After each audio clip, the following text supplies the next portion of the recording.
Buenas tardes, chicas, ¿cómo están? Buenas tardes, ingeniera. Buenas tardes. Buenas tardes, Inge. Buenas tardes. Bueno, yo les había dicho la anterior clase que les tenía que subir un cuestionario y me he fijado y no lo había, pensé que lo había subido. De todas formas, este cuestionario va a ser sobre los procesos tecnológicos, que sí lo voy a subir para que ustedes tengan eso y obviamente les ayude a reformular, ¿no? Todo lo que ya habíamos visto de ese tema. Así que hoy día vamos a empezar con el otro tema. Luego quería comunicarles que nos han pasado un comunicado desde dirección que la parte práctica ya no la vamos a pasar, ¿no? Como la hemos estado avanzando hasta el momento, ¿no? Donde ustedes hacían este tipo de informes teóricos para ver de forma teórica lo que se tiene que hacer y demás. No significa obviamente de que no sirve lo que hemos hecho, obviamente que sí, tiene su valor como se ha tomado en cuenta, pero de ahora en adelante solamente vamos a avanzar la parte teórica, ¿ya? No sé, tal vez ya de algunas otras asignaturas les han comunicado eso, porque no todas, ¿no? Por ejemplo, en simología vamos a seguir haciendo la práctica como lo hemos estado haciendo hasta el momento, pero en lo que es bromatología no, porque obviamente es necesario la parte del laboratorio. Es decir, el que ustedes lo hagan en el laboratorio, los análisis, preparen las soluciones, vean, comparen con los parámetros y todo esto es muy importante. Que se tenía previsto que se iba a hacer una vez ingresando después, ¿no? de esto de la cuarentena, a ver cómo se va a ir dando. Pero nos han comunicado esto, ¿no? Así que eso les quería informar. Solamente vamos a hacer entonces lo que es la teoría. ¿Sí? ¿Alguna pregunta sobre eso?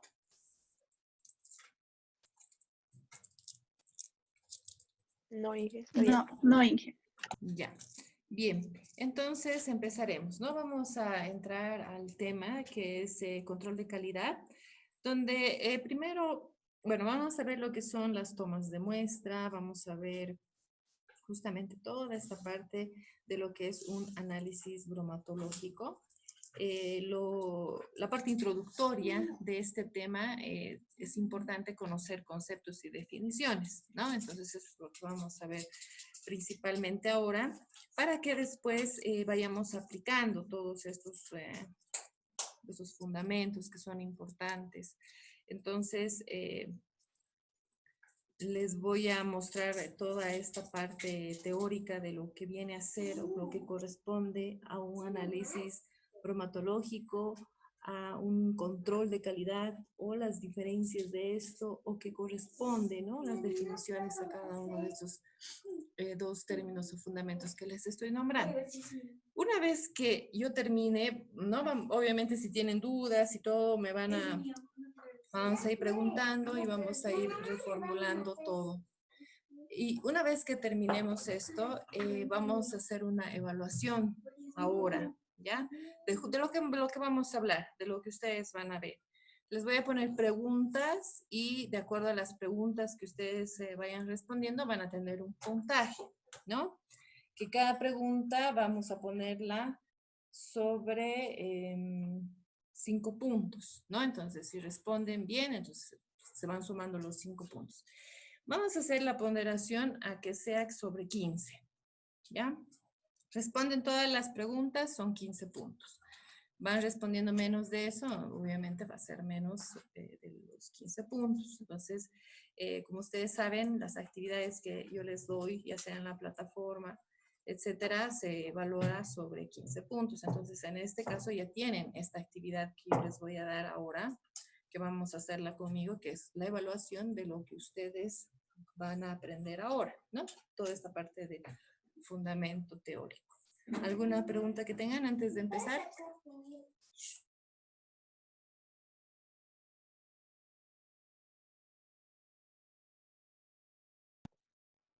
No, Inge. No, Inge. Bien, entonces ya saben, ¿no? Si hay alguna duda, me dicen para que lo volvamos a repetir si es necesario.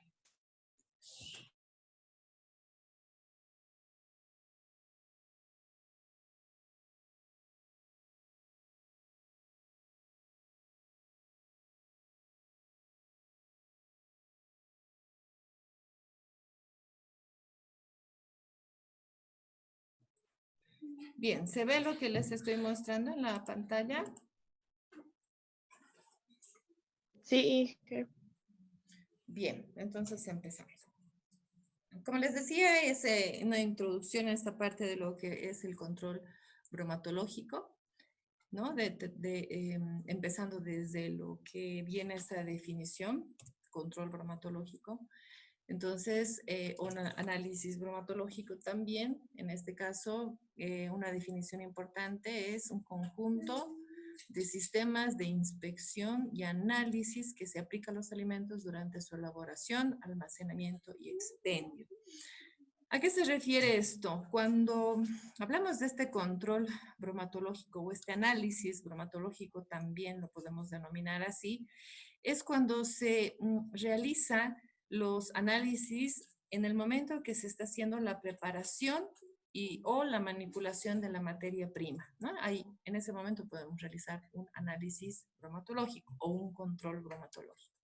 Luego también lo podemos hacer en los procesos tecnológicos de la elaboración, ¿no? Para que el alimento sea conservado. Entonces, en ese momento también se puede realizar y se debe realizar un análisis o un control bromatológico. Y finalmente, cuando se ha obtenido el producto terminado, ¿no? En lo que representa la distribución o en el momento en el que el producto va a estar listo para la distribución, la comercialización o el consumo. Entonces, les doy, a ver, vamos a hacer un ejemplo de a qué nos referimos de este conjunto de inspecciones que se tienen que realizar en las diferentes etapas que hemos nombrado. Si, por ejemplo, vamos a hablar de la elaboración del yogur, ¿no es cierto? ¿Cuál es la materia prima para la elaboración del yogur? La leche. La leche. Entonces, aquí vamos a hacer un análisis o un control bromatológico de la leche, que es nuestra materia prima, ¿sí? Luego, vamos a hacer en el proceso tecnológico. ¿En qué momento creen ustedes que se realizaría este análisis? Cuando hablamos de la elaboración del yogur, ¿no? Que yo sé que lo conocen ya. Cuando se le Puede está ser procesando cuando o cuando se está empezando a elaborar la leche, puede ser viendo la acidez. No, aquí sería eso, en la materia prima. Aquí vamos a hacer, es decir, si hablamos de la leche, vamos a ver la acidez, vamos a medir el pH, vamos a ver que no esté contaminada la leche, pero en la materia prima. En esta etapa es cuando hay un proceso ya que se ha realizado. Giselle, ¿qué querías decir tú? Eh, Ujú. yo pensé, bien, bueno, viendo la imagen, digamos, yo diría, digamos, que es el momento donde el yogur ya está siendo elaborado, por así decirlo, digamos. Puede ser incluso en la etapa que está en fermentación. Nosotros sabemos que tenemos que calentar la leche a una cierta temperatura, colocamos las bacterias, ¿no? Y dejamos que suceda el proceso fermentativo. Entonces, se puede sacar una muestra en esa etapa. Entonces, extraemos la muestra y hacemos el análisis. Pero ahí no hemos terminado de hacer el yogur, ni tampoco es una materia prima, ¿no es cierto? Ya se ha iniciado el proceso tecnológico. Entonces, en ese momento se saca la muestra para hacer un análisis, ¿no? Y cuando hablamos en el momento del que el producto está terminado para distribuirlo, comercializarlo y consumirlo, también. Entonces, en este caso es ya cuando se ha terminado la elaboración del yogur, ¿no es cierto? Incluso ya está envasado. Entonces, ya se toma un envase y de un producto de yogur, en este caso terminado, y lo analizamos. Entonces, a eso se refiere cuando hablamos de un control bromatológico, conjunto de sistemas de inspección y análisis.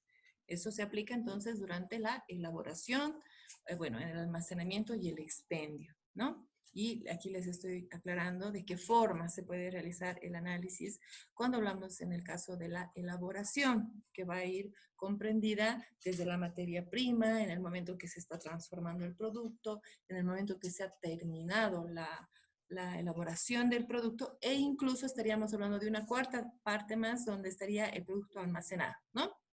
Puede estar almacenado durante un tiempo, igual se puede realizar. Es aleatorio esto y se tiene que hacer de formas repetidas para tener seguridad de que se está manteniendo la calidad del producto a partir de este control bromatológico, ¿no? Entonces, eso como primera definición.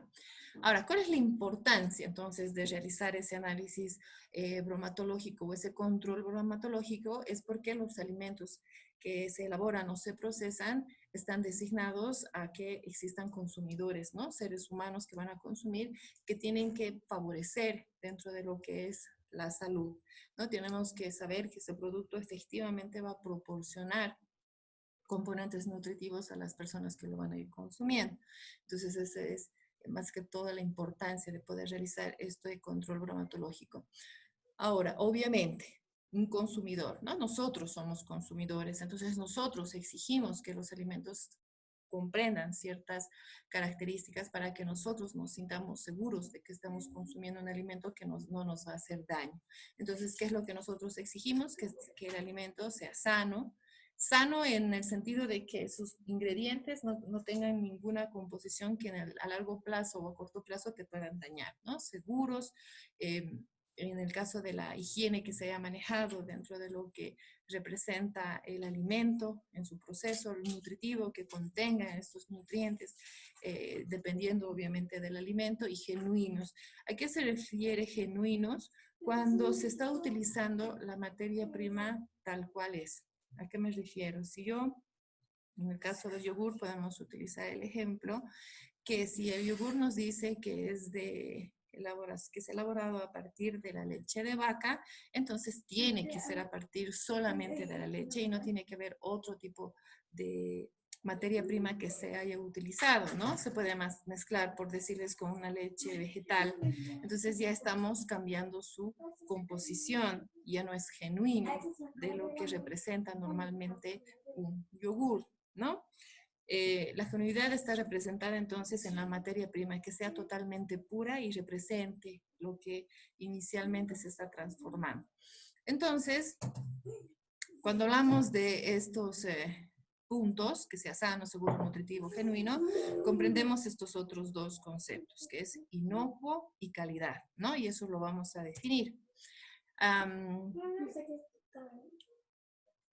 Entonces, en cuanto a lo que es definiciones que van a ir comprendiendo lo que es la inocuidad y la calidad, entonces vamos a empezar primero con lo que es control de calidad de los alimentos. Entonces aquí tenemos una definición. Control de calidad de los alimentos. Tienen que ir diferenciándolos, por favor, porque de esa manera vamos a ir identificando los diferentes términos que se utilizan cuando hablamos de un análisis bromatológico, ¿no? Antes hemos hablado de un control o de un análisis bromatológico, ahora estamos hablando de un control de calidad. Entonces, una definición sobre eso es el conjunto de procedimientos que abarcan técnicas de elaboración, toma de muestras, análisis y documentación necesaria para asegurar que el alimento tenga una calidad satisfactoria, ¿sí? Entonces aquí ya comprende otro tipo de procedimientos. Las técnicas de elaboración que se tienen que obviamente controlar para saber que el alimento no haya sufrido algún tipo de cambio en su composición por medio de tomas de muestras, por análisis y luego documentar que es así, ¿no? De esa manera estaríamos asegurando una calidad en el alimento que está siendo procesado. ¿Sí? Entonces eso en cuanto a una definición de control de calidad. Entonces hemos hecho una definición de control bromatológico y esta es una definición de control de calidad. Ahora, calidad. ¿A qué nos referimos cuando hablamos de calidad? Entonces la calidad es el grado de excelencia o de idoneidad que se centra en tres objetivos, ¿no? Es decir, tienen que existir, tienen que comprender esos tres objetivos para cuando hablamos de la calidad de un alimento. Uno es nutricional, sensorial e higiénico, ¿no? Entonces, si estos tres objetivos o estos tres parámetros, mejor dicho, están comprendidos dentro de un determinado alimento, entonces estamos hablando de que es un producto de calidad, ¿no? Que tiene un grado de excelencia.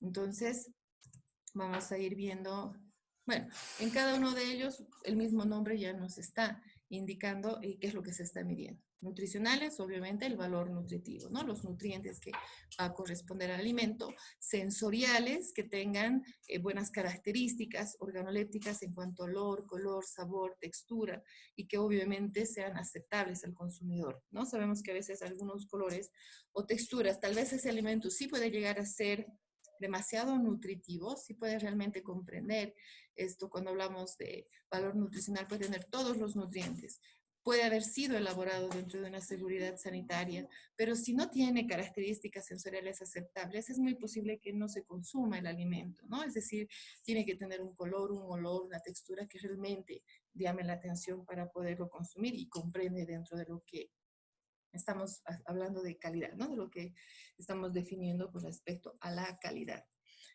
Entonces, eso, y los higiénicos, que es la seguridad sanitaria, ¿no? Es decir, la forma en cómo se procesan los alimentos en cuanto a los cuidados, más que todo, higiénicos que se tienen que tener sobre la elaboración o la manipulación del alimento. Entonces, estos tres comprenden lo que es la calidad, que van a dar lugar a que este alimento se lo denomine con una excelencia en cuanto a la genuinidad que va a tener.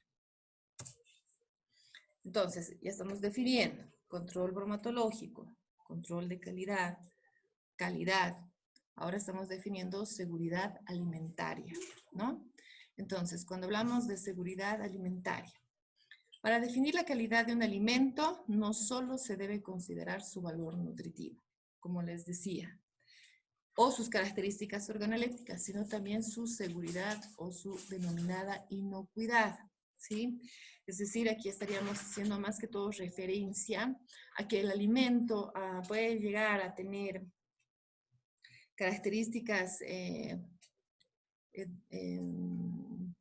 inocuas en relación a su proceso, es decir, cuando hablamos de los procesos higiénicos que puedan comprender, si estos no están realmente considerados o no se han realizado los controles necesarios de que si haya habido un control de la parte higiénica, entonces no estaríamos hablando de que ese alimento no es seguro, ¿no? Que ha existido una contaminación.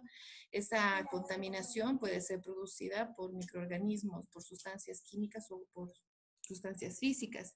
Entonces la inocuidad va a ser eso, la ausencia de eso, ¿no? La ausencia de los peligros biológicos, la ausencia de los químicos y de la ausencia de los físicos. Entonces eso se refiere principalmente a la seguridad alimentaria, ¿no? Si bien estamos diciendo es importante el valor nutritivo o sus características organolépticas, si no tiene si no es un alimento seguro, entonces ya su calidad es nula, ¿no? Con respecto a esta definición. Entonces aquí ya estamos definiendo seguridad alimentaria. Otra definición es el Codex Alimentarius. El Codex Alimentarius se utiliza mucho cuando se habla de la elaboración de los productos de cualquiera, ya sea de origen animal, vegetal, etc. ¿Por qué? Porque, como ustedes tienen aquí, es el código que reglamenta la calidad e inocuidad de los alimentos, ¿no? Entonces, este Codex Alimentario o este código que se maneja, están comprendidos todos los alimentos seguros, es decir, todos los alimentos que nosotros podemos consumir. Si no está en el Codex Alimentario, no se puede consumir ese alimento porque no es seguro, no se ha considerado van a ver ustedes todas las organizaciones que comprenden para que se pueda denominar el alimento seguro y puede entrar a este código para poder recién consumirlo. Entonces, el Codex Alimentario es eso. Ahora, El Códex Alimentario va a ir junto a lo que es la inocuidad, ¿no? ¿Por qué? ¿Por qué a la inocuidad? Porque la inocuidad es la garantía de que un alimento no causa daño al consumidor cuando el mismo sea preparado o ingerido de acuerdo con el uso a que se destine. Entonces, ese es el objetivo del Códex Alimentario. Este código que va a ir reglamentando, es decir, cada alimento va a tener un código donde se está asegurando que ese alimento es seguro, que es inocuo y que no va a producir ningún daño, ¿no? Siempre y cuando se siga. Un ejemplo para que se entienda un poco mejor. Digamos, yo quiero abrir una empresa de algún tipo de alimento que quiero producir, por decirles galletas. Entonces yo tengo que tomar el código de alimentarios y tengo que ver, digamos, si yo voy a hacer, qué sé yo, galletas de avena, por decirles. Entonces yo tengo que ver todos los ingredientes que yo quiero utilizar para la elaboración de esa galleta y fijarme en el código si esos ingredientes son seguros y qué tengo que hacer para que sean seguros, ¿no? ¿Qué composición tiene que tener la avena o qué características nutritivas debe tener? ¿Qué manipulación puedo o no puedo realizar a la avena para mantener? Entonces, todo eso está en el código, ¿no? Y esa es una forma de mantener la garantía del alimento y la inocuidad que representa también el alimento. Entonces, eso es el Códex Alimentario. Bien. Luego, argumentando un poco más con respecto a esto, los alimentos sabemos que son la fuente principal a la exposición de estos patógenos, ¿no? Tanto químicos como biológicos, virus, cuando hablamos de los biológicos pueden ser virus, parásitos, bacterias, etc. Entonces,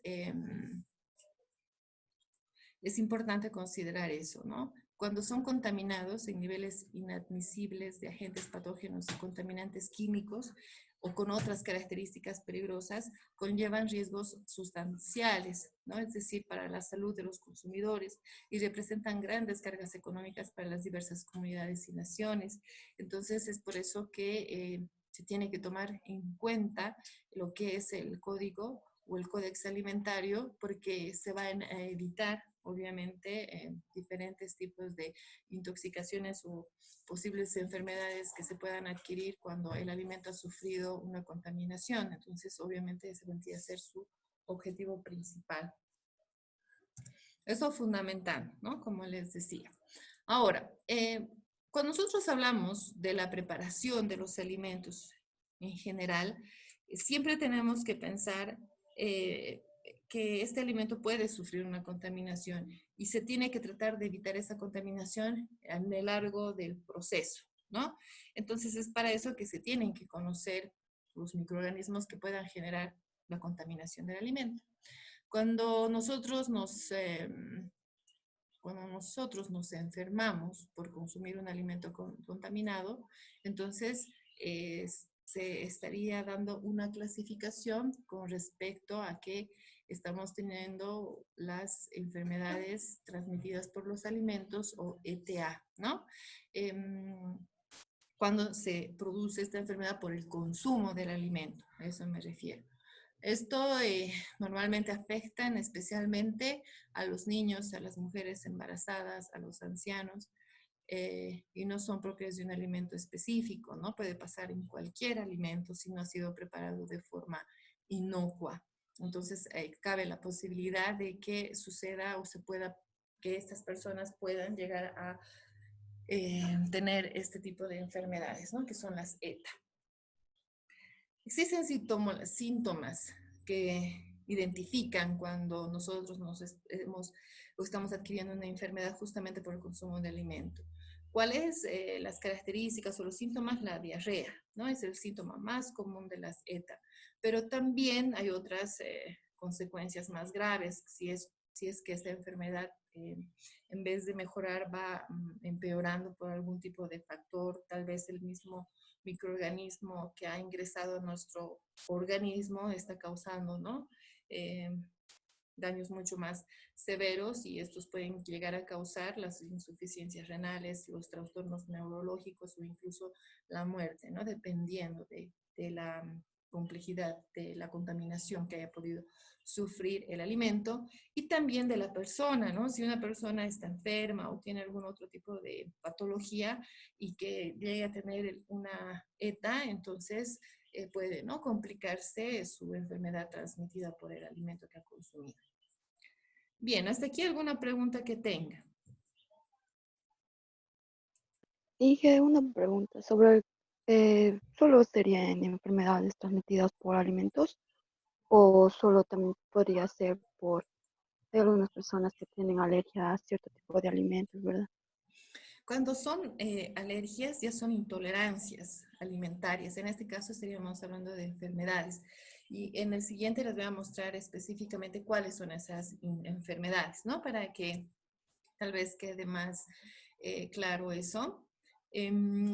Aquí hay algunos microorganismos que puedan dar lugar a estas enfermedades que les estoy nombrando, que son las ETA, la Escherichia coli, la Shigella, la Salmonella, como ejemplo. Estas son las que van a dar lugar a esta enfermedad, estas enfermedades, que serían entonces las intoxicaciones alimentarias, que pueden darse por diferentes tipos de microorganismos, ¿no?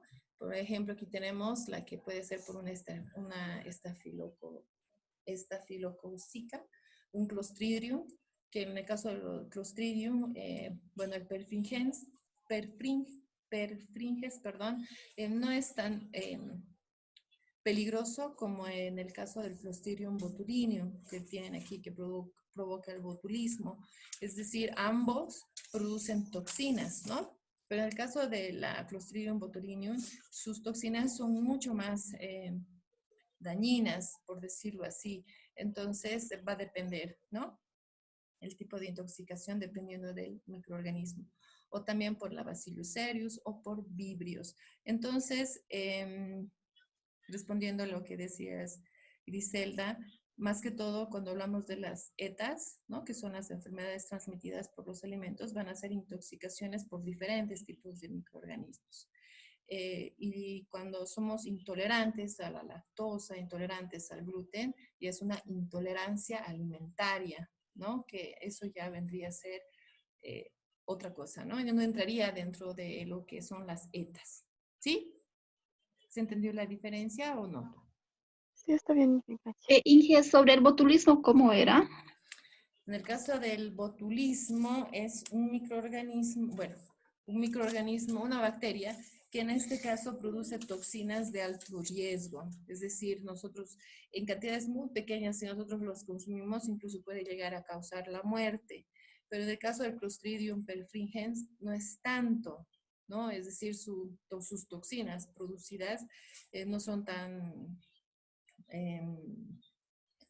fuertes, ¿no?, por decirlo así, en cuanto a lo que es el Clostridium botulinum. Es una diferencia en cuanto a lo que se refiere, en este caso, las bacterias o los microorganismos que van a producir la contaminación del alimento, y si nosotros lo consumimos, obviamente, se puede producir diferentes tipos de intoxicaciones que pueden llevar de una diarrea simple a otro tipo de complicaciones. ¿Sí? Sí, está bien, Inge, ya entendí. Bien, entonces, ahora, ¿en qué alimentos normalmente se pueden producir este tipo de enfermedades? Mejor dicho, es normalmente en los alimentos que están conservados y que tienen un tiempo de vida muy largo. Es decir, por ejemplo, en este caso, las conservas que ustedes ven en frutas, en verduras. En el caso de los embutidos que son curados, en los enlatados, en las carnes o en los embutidos también se pueden presentar, en algunas bebidas, no en los alimentos que ustedes pueden ver en general. Es muy importante recalcar que se tiene que tener cuidado para el consumo de los alimentos en general, en todos, ya sean las frutas, las verduras, ustedes ya saben, crudas, hay que tener un cierto cuidado porque pueden estar contaminados en algunos casos por sustancias químicas, por los insecticidas que en algún momento se utilizan, o los fungicidas que se utilizan y no han sido quitados correctamente, pueden llegar a contaminarnos, ¿no? Pero también en los alimentos que han sido procesados, como es el caso. ¿Por qué en el caso de los procesados? Porque si no se tienen los cuidados correspondientes en el momento del proceso de elaboración, puede existir esa posibilidad. Y cuando se da esa posibilidad, se da lugar a esas diferentes intoxicaciones por presencia de microorganismos, ¿no? Entonces, por eso les decía, si yo quiero elaborar un producto, tengo que saber todo sobre eso, ¿no? Desde los ingredientes que yo voy a utilizar, cómo se pueden contaminar en el momento que están como materia prima, almacenados, o en el momento que están siendo procesados. Las maquinarias tienen que estar totalmente limpias. El manipulador, si va a haber una persona o que va a estar en contacto directo con el alimento, tengo que asegurarme que no va a haber una contaminación por parte del hacer alimento y así. Entonces, se tiene que ir tomando en cuenta todas las etapas del proceso de elaboración para evitar las posibles contaminaciones por los microorganismos que pueden estar en forma natural en los alimentos, ¿no? Por varios factores. Ahora, aquí hay algunos parásitos que pueden estar presentes. Estos son ejemplos. Esta parte, por ejemplo, ustedes la saben mejor que yo, ¿no? Porque ustedes llevan parasitología, ¿no es cierto? Ya hemos llevado, Ya hemos llevado. Sí, entonces ya ustedes aquí ya pueden ir identificando seguramente algunos parásitos que se pueden ir encontrando, ya sea en el intestino delgado, en el intestino grueso, o que se pueden, en este caso, alojar y producir, ¿no? Las diferentes intoxicaciones. Y esto obviamente por medio de los alimentos, ¿no? Que se puede dar con respecto a estas enfermedades o las enfermedades transmitidas por los alimentos, o ETA, ¿no? ETA, que significa lo mismo.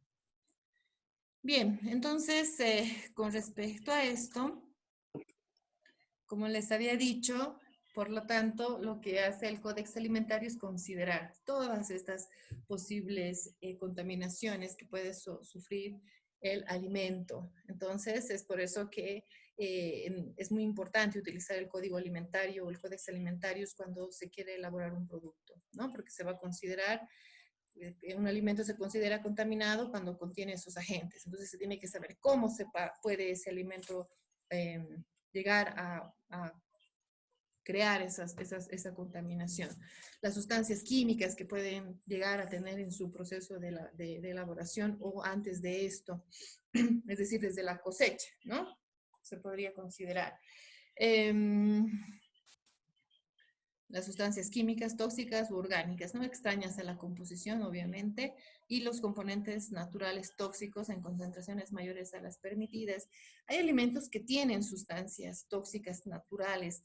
¿Por qué tienen estas sustancias tóxicas? Estas sustancias que contienen, digamos, por ejemplo, en el caso de la quinoa tiene una sustancia que es la saponina, que seguramente han escuchado alguna vez ustedes y saben que se tiene que quitar antes de comerla, ¿no es cierto? Se tiene que lavar, porque si no se... ¿Y por qué tiene esa toxina? Porque este cereal de forma natural lo tiene para poderse proteger de microorganismos o de las aves que no puedan acercarse. Entonces es una forma de protección natural que tiene en este caso este cereal.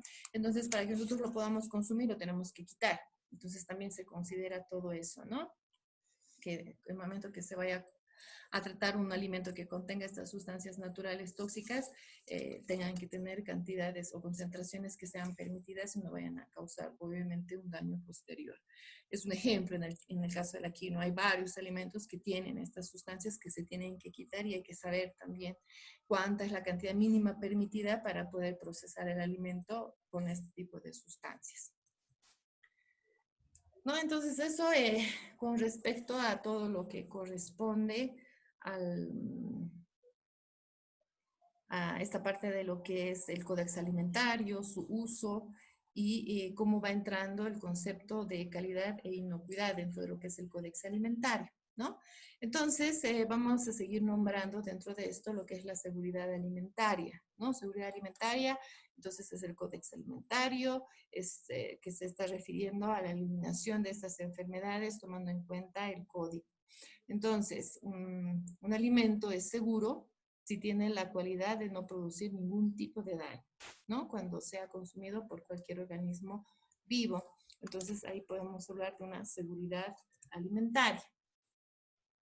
Bien, entonces cuando hablamos de esta seguridad alimentaria, vamos a hablar de un sistema de seguridad alimentaria que se puede aplicar para poder controlar todos los posibles peligros que se puedan encontrar en el momento de la elaboración del alimento.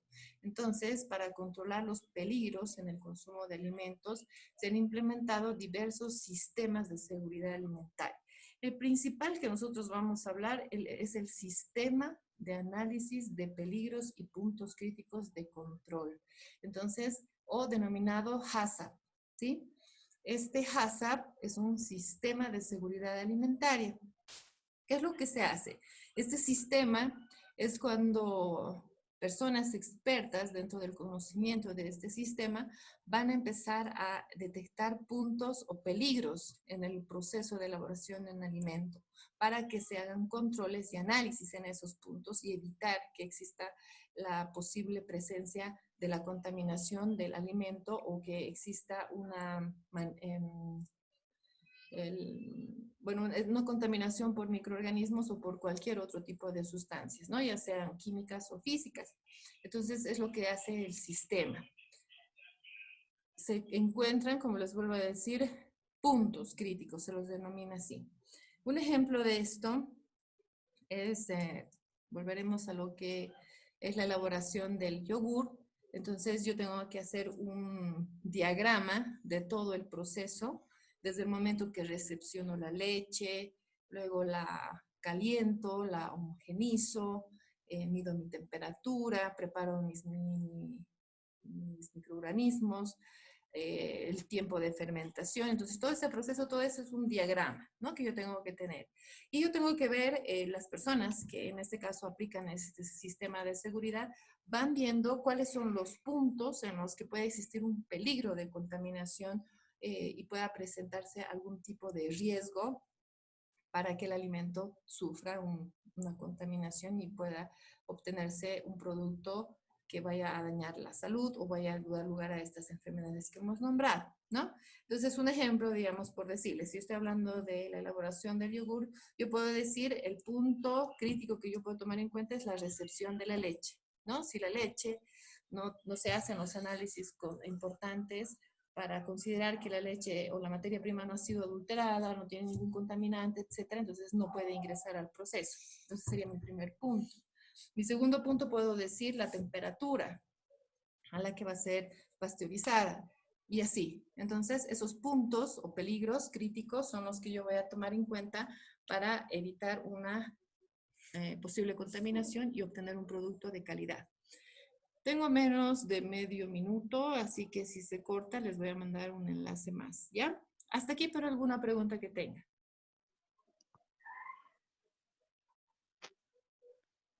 No, Inge. Bueno, yo no. No, no dije. Bien, entonces no se olviden de esto, ya que son los